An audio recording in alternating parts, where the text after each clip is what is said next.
नमस्ते dear students, welcome to all. स्वागत है आप सभी का पीटी एजुकेशन पे एक बार फिर से। मेरा नाम है राहुल हंस चौधरी और प्रेस इंफॉर्मेशन ब्यूरो एनालिसिस के आज इस सेशन में मैं सभी का वेलकम कर रहा हूं। तो आज की हमारी करंट स्टोरीज में हम जानेंगे हमारी टॉप 6 स्टोरी। सबसे पहले है हमारी पीएम गति शक्ति प्लान। दूसरा हम बात करेंगे प्रोजेक्ट बोल्ड के ऊपर। क्या है बोल्ड की फुल फॉर्म, किस लिए ये इंपॉर्टेंट है। तीसरा linguistic culture in IVC. IVC means Indus Valley civilization, Sindhu घाटी सभ्यता। तो सिंधु घाटी सभ्यता को पूरा ना जानकर हम सिर्फ उसके जो लिंग्विस्टिक पैरामीटर्स हैं उसको जानने की कोशिश करेंगे। साथ ही साथ इंडो आर्यन लैंग्वेजेस क्या हैं, Indo proto basically Indo Dravidian languages क्या हैं या फिर प्रोटो द्रविडियन लैंग्वेजेस क्या हैं, इसके बारे में जानेंगे। फिर हिंदुस्तान 228 क्या है, हिंदुस्तान 228 ये भी मैं आपको बताऊंगा। Operation blue freedom and last exercise Konkan and finally MCQs for practice. तो चलिए शुरू करते हैं आज का सेशन। हम हमारी सबसे पहली स्टोरी है पीएम गति शक्ति प्लान। आप जैसे नाम से ही समझ सकते हैं, गति का मतलब क्या होता है, स्पीड। शक्ति का मतलब क्या होता है, पावर। तो बेसिकली लाल किले की प्राचीर से 15 अगस्त 2021 को प्रधानमंत्री मोदी जी ने 75वीं जो वर्षगांठ थी आज़ादी की, उस पर एक मास्टर प्लान लॉन्च कर दिया और जिसका नाम था पीएम गति शक्ति मास्टर प्लान। राइट। इस प्लान में उन्होंने बताया कि वो क्या करने वाले हैं, मतलब सरकार क्या करने वाली है कि सरकार रोड, रेल, एयर, वाटरवेज इन सब को इंटरकनेक्ट करने वाली है। किस किस को, road, rail, air and waterways. इससे क्या होगा, इससे जो टाइम ट्रेवल है, जो ट्रेवल टाइम है, टाइम ट्रेवल गलत बोल दिया मैंने, जो ट्रेवलिंग ऑफ टाइम है वो रिड्यूस हो जाएगा। साथ ही साथ इंडस्ट्रियल प्रोडक्टिविटी बढ़ जाएगी क्योंकि लॉजिस्टिक्स के आने जाने के लिए काफ़ी मतलब साधन अच्छे उपलब्ध हो जाएंगे। इंफ्रास्ट्रक्चर को अच्छा बूस्ट मिलेगा, इकोनॉमिक ग्रोथ होगी। ये सारा इसमें गति शक्ति मास्टर प्लान में मतलब पूरा खाका एक जो है बनाया गया है, जिसके बारे में प्रधानमंत्री मोदी जी ने बताया। इसकी लागत कितनी होगी, तो 100 लाख करोड़ की लागत है इस प्रोजेक्ट की, for the developing of holistic infrastructure. अब इसमें फोकस एरिया क्या होगा, देखिए जब ऐसा कुछ इंफ्रास्ट्रक्चर का कुछ भी प्लान आता है, कोई भी योजना सरकार जब लेके आती है, तो उसमें यह माना जाता है कि एक तो उसमें आप ये देख सकते हैं कि एम्प्लॉयमेंट जनरेशन के चांसेस बहुत अच्छे रहते हैं। दूसरा कि सरकार को भी बहुत फायदा होता है, जितना भी पैसा आप उसमें लगाएंगे, इन्वेस्ट करेंगे, उसमें बहुत अच्छे रिटर्न सरकार को मिलते हैं, इसलिए सरकार ये अच्छा करती भी है। साथ ही साथ इसमें जो आपके जो लोकल मैन्युफैक्चरर्स और जो छोटे मोटे एमएसएमई ही आप कह लीजिए, तो उनकी कॉम्पिटेंसी भी बढ़ती है। और जब भी हम कोई काम तैयार करते हैं, कुछ भी हमने बोला कि हम ये मॉडल बनाने जा रहे हैं, हम ऐसा कुछ लॉन्च करने जा रहे हैं, तो प्रैक्टिकल वे में उस काम को करने के दौरान पता चलता है कि क्या क्या लूप होल्स है और कहाँ कहाँ प्रॉब्लम आ रही है। तो वो सारी पॉसिबिलिटी से फिर सरकार का कहना है कि इसमें जो फोकस एरिया होगा कि हम हो सके तो न्यू फ्यूचर इकोनॉमिक जोन्स को भी डेवलप कर लें। Right. It is also help to increase both manufacturing and exports. तो एक्सपोर्ट्स को बढ़ाने के लिए तो सरकार बहुत सारे कदम उठा ही रही है। राइट। कुछ और इनिशिएटिव्स हैं इसमें। PM also set a target of making India energy dependent by 2047 by replacing petroleum with other forms of energy and announced the national hydrogen mission. ये आपको मालूम ही है, सरकार ने नेशनल हाइड्रोजन मिशन को अनाउंस कर चुकी है और 2047 तक सरकार कह रही है कि हम जो पेट्रो प्रोडक्ट्स हैं उसको रिप्लेस कर देंगे by other forms of energy. अब नेशनल हाइड्रोजन मिशन को लॉन्च करने का पीछे का जो मंशा है वो तो आप समझ ही गए होंगे कि सरकार का जो इंपोर्ट बिल है हर साल इतना ज़्यादा हो जाता है कि सरकार की कमर टूट जाती है। तो उसको देखते हैं सरकार कह रही है कि भैया पेट्रोल पे तो बहुत जी लिए, अब दूसरे फॉर्म्स ऑफ एनर्जी को भी देखते हैं, टटोलते हैं, इनोवेशन को लेके आते हैं, प्रोडक्टिविटी को लेके आते हैं। इनोवेशन और प्रोडक्टिविटी रहेगी तो ही इकोनॉमिक ग्रोथ होगा, अदरवाइज नहीं हो पाएगा। सो ये है पीएम गति शक्ति मास्टर प्लान। क्या है इस प्लान में, to connect road, rail, air and waterways. Right, इसको आप ध्यान रखिएगा। चलते हैं हमारी दूसरी स्टोरी की ओर, that is project bold. Project bold क्या है, बोल्ड का बेसिकली फुल फॉर्म है bamboo oasis on lands in drought. So project bold, इस ये जो इनिशिएटिव है किसने लॉन्च किया, केवीआईसी ने इसको लॉन्च किया। हाल फिलहाल इसे भारतीय आर्मी का सपोर्ट मिला है लेह में। 15 अगस्त के दिन इंडियन आर्मी ने 20 बैम्बू की सैपलिंग्स की थी लेह में। ये पहली बार ऐसी कोशिश की गई थी कि हाई हिमालयन टेरेंस में जो है जो बम्बू की जो पेड़ है उनको उगाने की कोशिश की जा रही थी। बम्बू ही क्यों, देखिए बैम्बू इसलिए क्योंकि बैम्बू सबसे फास्ट तेजी से उगता है। दूसरा यह है कि ये लैंड डिग्रेडेशन को भी रोकता है, ग्रीन कवर भी बढ़िया करता है, फिर डेजर्टिफिकेशन जैसी चीज़ों को भी रिड्यूस करता है, और फिर वहाँ की जहाँ पे भी ये उगाया जा रहा है वहाँ की जो ट्राइबल पॉपुलेशन है, लोकल पॉपुलेशन है, रूरल पॉपुलेशन है, उनको भी एक तरीके की लिवलीहुड प्रोवाइड करता है। That's why bamboo has been use. और ये लॉन्च किसने किया है तो आपको मालूम ही है, ये लॉन्च किया गया है केवीआईसी के द्वारा। केवीआईसी क्या है? केवीआईसी एक वैधानिक निकाय है, स्टैट्यूटरी बॉडी है, जो केवीआईसी एक्ट 1956 के तहत जिसका गठन हुआ था। और किस मंत्रालय के अंदर आता है तो it comes under the ministry of MSME. ये हम बहुत बार इस पे बात कर चुके हैं, राइट। अब इस तरीके का पहला प्रोजेक्ट कहाँ लॉन्च किया गया था, ये सवाल भी आ सकता है स्टैटिक जीके में। तो आपको ध्यान रखना है कि पहला प्रोजेक्ट बोर्ड जो है वो लॉन्च किया गया था 4 जून को इन द ट्राइबल विलेज निचला मंडवा इन उदयपुर राजस्थान। तो राजस्थान में जो है इसकी पहली जो है उद्घोषणा हुई थी, यानी पहली बार ये लॉन्च किया गया था प्रोजेक्ट बोर्ड को। समझ में आ गया इसमें क्या है? इसमें बैम्बू को उगाने की बात की जाती है ताकि ग्रीन कवर अच्छा हो, लैंड डिग्रेडेशन बचे, डेजर्टिफिकेशन रिड्यूस हो, और फिर एक तरीके की लिवलीहुड भी जनरेट हो सके वहाँ की ट्राइबल पॉपुलेशन के लिए, वहाँ की रूरल पॉपुलेशन के लिए, राइट। इसको बहुत पहले भी हमने कवर अप किया था अपने अपने पीआईबी के और किसी सेशन में। आप में से कितने लोगों ने बांस की सब्जी खाई है? जी हाँ, ट्राइबल पॉपुलेशन बांस की सब्जी खाते हैं, they eat the vegetable of bamboo, right. कितने लोगों में से आप में से कितने लोगों ने इसको ट्राई किया है ज़रूर बताइएगा। मैंने तो ट्राई नहीं किया, हाँ, हालांकि मुझे एक बार घास की चाय पीने का मौका ज़रूर मिला था, तो मैंने वो ट्राई किया था। तीसरा हम बात करते हैं linguistic culture in IVC. Indus Valley civilization में लिंग्विस्टिक कल्चर के ऊपर कुछ हलचल हुई है। आप जानते ही हैं आईवीसी अपने आप में एक अभी तक रहस्यमय है, यहाँ के जो सारे सिंबल्स हैं अभी तक वो डेसिफर्ड नहीं किए गए हैं। तो इनमें कुछ तो कुछ एक्टिविटीज़ होती रहती है, हिस्टोरियंस रिसर्च के थ्रू, स्टडी के थ्रू इसमें कुछ कुछ पता लगाते रहते हैं। तो अभी कुछ जो पता चला है वो ये पता चला है कि जो आईवीसी है, सिंधु घाटी सभ्यता है, उसके जो लैंग्वेज रूट्स हैं वो प्रोटो द्रविडियन है। प्रोटो द्रविडियन क्या है? Proto Dravidian which is an ancestral language of all the modern Dravidian language. जो भी आज के समय में हम द्रविडियन भाषाएं देख रहे हैं, उसकी सारी की सारी जो एंसेस्ट्रल लैंग्वेज की जो रूट है वो कहाँ से आती है? प्रोटो द्रविडियन से आती है। The speakers of ancestral Dravidian languages has a greater historic presence in northern India, ऐसा कहना है रिसर्चर्स का, हिस्टोरियंस का, including the Indus Valley region from where they migrated. Few words in Akkadian language spoken in ancient Mesopotamia had roots in the Indus Valley. The basic vocabulary items of a significant population of IVC must have been Proto-Dravidian, or that ancestral Dravidian languages must have been spoken in the Indus Valley region. The study took into account the thriving trade relations between IVC and the Persian Gulf as well as Mesopotamia. देखिए क्या है कि उस वक्त व्यापार वगैरह जब होता था तो टेक्नोलॉजी इतनी डेवलप तो थी नहीं। हालांकि आईवीसी जो है वो एक अर्बन सेटलमेंट है, earlier non urban culture of Indian सब कॉन्टिनेंट, तो ये तो हम जानते ही हैं। लेकिन उस वक्त इतनी सारी चीज़ें डेवलप नहीं हुई थी, फिर ट्रेडिंग भी हो रही थी। तीन ही सभ्यताएं थी, एक तो मेसोपोटामिया की सभ्यता थी, इजिप्ट की सभ्यता थी और आईवीसी था।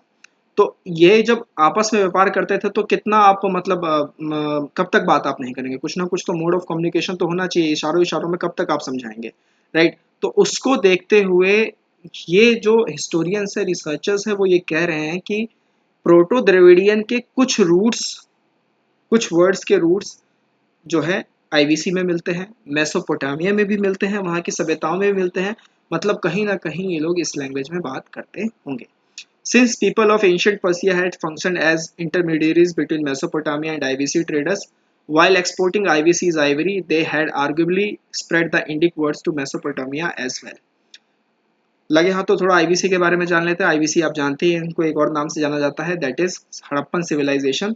After the first city to be excavated, Harappa, Punjab, Pakistan. Among the world's 3 earliest civilization, the other 2 are from Mesopotamia and Egypt. Year वगैरह आप याद रखिएगा, और कुछ साइट्स जो हैं वो आपको याद रखने की जरूरत है। ये कहाँ से कहाँ तक फैला हुआ था? तो सुतकनगुर बलूचिस्तान वेस्ट से लेकर, ईस्ट में आलमगीरपुर वेस्टर्न यूपी, और नॉर्थ में मांडू जम्मू से लेकर दाइमाबाद अहमदनगर महाराष्ट्र साउथ तक में, right. Some Indus Valley sites have also been found as far away as Afghanistan. कुछ इंपॉर्टेंट साइट्स है जो आपको ध्यान रखना है, एग्जाम वगैरह में आ सकता है। जैसे पूछ सकते हैं कि कालीबंगन इज इन गुजरात, तो ये स्टेटमेंट गलत है। Kalibangan is in Rajasthan. लोथल, धोलावीरा, अभी धोलावीरा को मतलब वर्ल्ड हेरिटेज साइट घोषित किया गया। तो लोथल, धोलावीरा, रंगपुर, सुरकोटड़ा गुजरात से है, बनावली हरियाणा से है, रोपर पंजाब से है, राखी गढ़ी भी है, ठीक है, राखी गढ़ी भी ध्यान रखिएगा। पाकिस्तान से अगर आप देखें तो हड़प्पा वहीं पे था, मोहनजोदारो जो कि सिंधु नदी पे है, सिंध में है, सिंधु नदी के ऊपर। फिर चानू दारो, ये भी सिंध में है। तो these are some important sites related to the IBC. आइए आपको अब कुछ चार्ट दिखाते हैं। ये है प्रोटो द्रविडियन का चार्ट। आप देख सकते हैं इसमें एक सेंट्रल द्रविडियन है, सदर्न द्रविडियन है, नॉर्दर्न द्रविडियन है।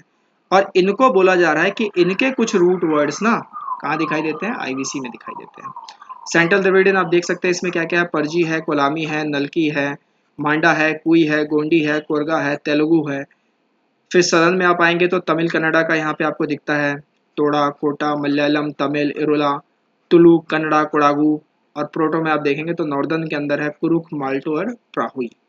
राइट, ये है इंडो आर्यन लैंग्वेज फैमिली। तो आप देख सकते हैं प्राकृत भाषा, इसमें आपका आता है वैदिक संस्कृत, फिर आपका आता है ईलू, महाराष्ट्री, पाली, शौरासेनी, गांधारी, मगधी, और फिर शौरासेनी के अंदर से ही आते हैं हिंदुस्तानी, पहाड़ी, टार्डिक और नॉर्थ इंडिक। नॉर्थ इंडिक में आपके हो गए Dogri, Punjabi, Sindhi, these are called as north Indic.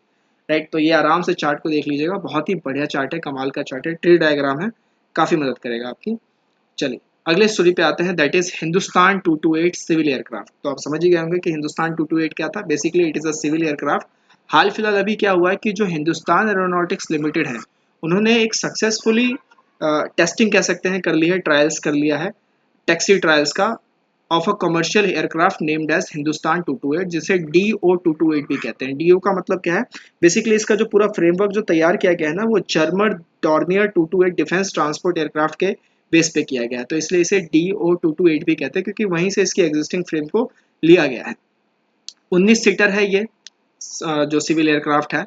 Is the first major attempt in India to develop a small civil transport aircraft after the 14 seater Saras aircraft development programme. तो इससे पहले 14 सीटर का सारस aircraft development programme जो कि बनाया गया था नेशनल एरोनॉटिक्स लेबोरेटरी के अंदर, उसके बाद 19 सीटर का ये आया है, और ऐसा पहला बड़ा मेजर अटेम्प्ट है भारत की तरफ से टैक्सी ट्रायल्स को लेके। राइट, जो कमर्शियल एयरक्राफ्ट में। अब ये सब किया किस लिए जा रहा है, ये यहाँ पे इसकी कुछ टेक्निकल जानकारी है कि इसमें क्या क्या है, किस किस तरीके से इसकी यूटिलिटी क्या है, इसके फीडबैक्स क्या है। तो कुछ टेक्निकल जानकारी और ये क्या क्या कर सकता है, एप्लीकेशंस क्या है इस कमर्शियल सिविल एयरक्राफ्ट के। मेन मुद्दा ये है कि इसको लाया क्यों गया, इसे लॉन्च क्यों किया जा रहा है। इसे लॉन्च इसलिए किया जा रहा है बिकॉज ड्यू टू द उड़ान स्कीम। उड़ान स्कीम क्या है, उड़े देश के आम नागरिक। So this scheme was launched, कब लॉन्च किया गया था, 2016 में मिनिस्ट्री ऑफ सिविल एविएशन के द्वारा। क्यों किया गया था, तो ये एक अपने आप में एक इनोवेटिव स्कीम था। इसका मतलब था कि हम जो रीजनल एविएशन मार्केट है उसको बहुत अच्छे तरीके से डेवलप करेंगे। मतलब हम उस दूर दराज के इलाकों में भी जाएंगे जहाँ पर मतलब एयरपोर्ट्स वगैरह नहीं है, वहाँ पे हम रूट्स बनाने की कोशिश करेंगे, एयरपोर्ट्स डेवलप करने की कोशिश करेंगे, कनेक्टिविटी को बेहतर करेंगे। इस तरीके से इसको लाया गया था, और साथ ही साथ जो लोकल पॉपुलेशन है वो आराम से ट्रैवल कर सके एरोप्लेन्स में, हवाई जहाज में। क्योंकि आज भी काफ़ी लोग हवाई जहाज से ट्रैवल नहीं करते हैं।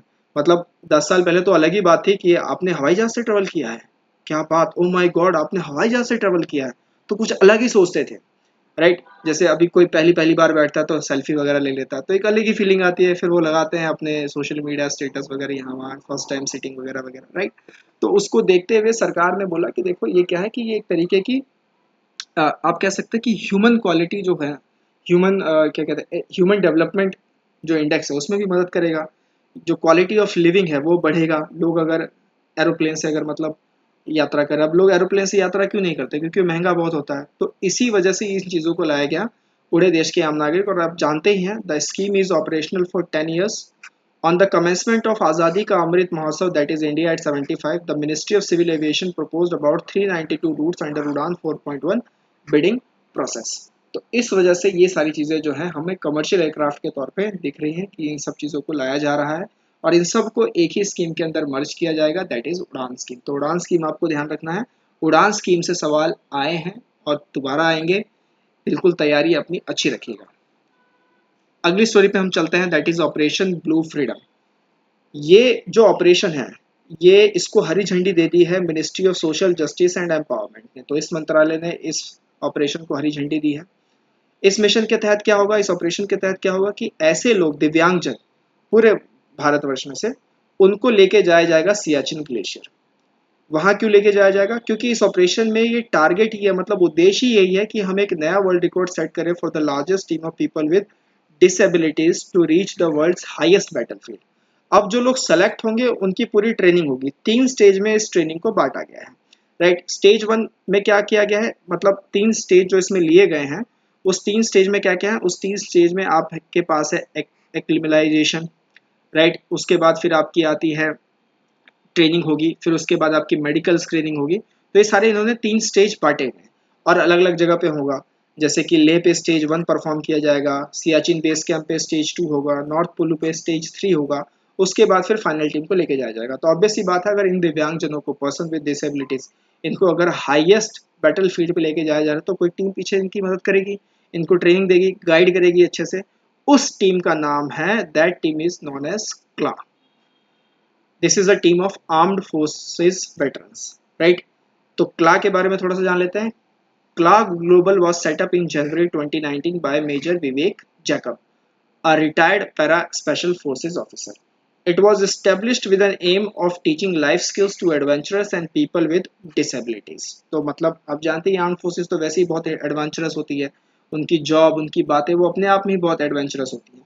तो यही इस फर्म का, या कह सकते हैं कि इस इंस्टीट्यूशन का, क्लॉ ग्लोबल का भी यही उद्देश्य है कि वो लाइफ स्किल्स सिखाना चाहती है, एडवेंचर सिखाना चाहती है persons with disabilities को। It is an India based organization helping people with disabilities follow their passion in adventurous activities।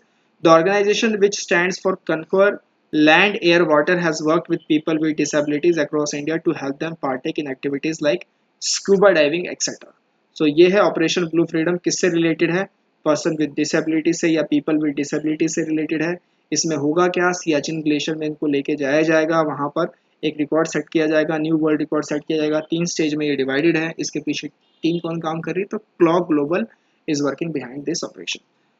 इसको हरी झंडी किसने दी, तो ministry of social justice and empowerment ने इसको फ्लैग ऑफ किया दिया है। क्लियर है आपको। चलिए चलते हैं हमारे आखिरी आज के स्टोरी पे, दैट इज कोंकण एक्सरसाइज। आप जानते हैं कोंकण एक्सरसाइज किन 2 देशों के बीच होती है, तो भारत और यूके की नेवल एक्सरसाइज है ये। अभी हाल फिलहाल रिसेंटली हेल्ड हुई थी। किसके बीच में, INS Tabar and HMS Westminster in the English Channel. English Channel कहाँ पे है लोकेटेड, इंग्लिश चैनल जो है वो ग्रेट ब्रिटेन के जो सदर्न कोस्ट है वहां पर, और फ्रांस का जो नॉर्दर्न कोस्ट है उसके बीच में इंग्लिश चैनल लगता है। और किसके द्वारा सेपरेट किया जाता है, तो नॉर्थ सी द्वारा सेपरेट किया जाता है। और यहाँ पे बीच में एक स्ट्रेट भी है जिसे स्ट्रेट ऑफ डोवर कहते हैं। तो ये कुछ ज्योग्राफिकल पॉइंट्स आप ध्यान रखिएगा, एग्जाम में ऐसे आ सकते हैं। Konkan series of exercise was started in 2004। Since then, the exercise is hosted in rotation by both the navies and has grown in complexity, scale and intensity। कुछ और एक्सरसाइजेज जो भारत और यूके के बीच में होती हैं, एक है एक्सरसाइज इंद्रधनुष, एयरफोर्स एक्सरसाइज है। Ajay warrior, joint military exercise है। तो इन 2 एक्सरसाइजेज के नाम भी आपको ध्यान रखने हैं। सो बेसिकली एक्सरसाइज वगैरह हम काफ़ी लेते रहते हैं अपने सेशंस के अंदर में, तो उनको आप देखिएगा। मैंने आपको पिछले सेशंस में या बहुत पहले सेशंस में मैंने आपको चार्ट वगैरह भी दिया हुआ था, तो अच्छे से फॉलो कीजिए, तो आप आराम से एग्जाम में इसको क्रैक कर लेंगे। होता क्या है, अब इसके सवाल सर कैसे आते हैं पेपर में, तो ऐसा होगा कि 4 एक्सरसाइज इधर लिखे होंगे और 4 देशों के नाम लिखे होंगे। मिलाना होगा कौन सा किसके साथ मतलब मैच करता है। भारत ऊपर कहीं होगा ही, क्योंकि सारे भारत के एक्सरसाइज हैं, तो ये कौन से, ये किसके साथ होता है, ये किसके साथ होता है, ये किसके साथ होता है, ये आपको मैच करना होगा। तो इस तरीके से सवाल बनेंगे, स्टेटमेंट वाले भी बन सकते हैं, राइट। चलिए तो चलते हैं हमारे क्वेश्चंस की ओर। ये हमने कुछ क्वेश्चंस आपसे पूछे थे पिछले सेशन में, उसका जवाब देने का जो है वो समय आ चुका है। तपस is an initiative launched by Ministry of Education, Ministry of Science and Technology, Ministry of Social Justice and Empowerment, Ministry of Earth Sciences, and the correct answer is Ministry of Science and Technology। तो तपस जो है वो किसने launch किया है, science and technology मंत्रालय ने इसको लॉन्च किया है। Species of grey slender loris naturally कहाँ फाउंड किया जाता है, तो साउथ वेस्ट इंडिया में इसे फाउंड किया जाता है, ये आपको ध्यान रखना है।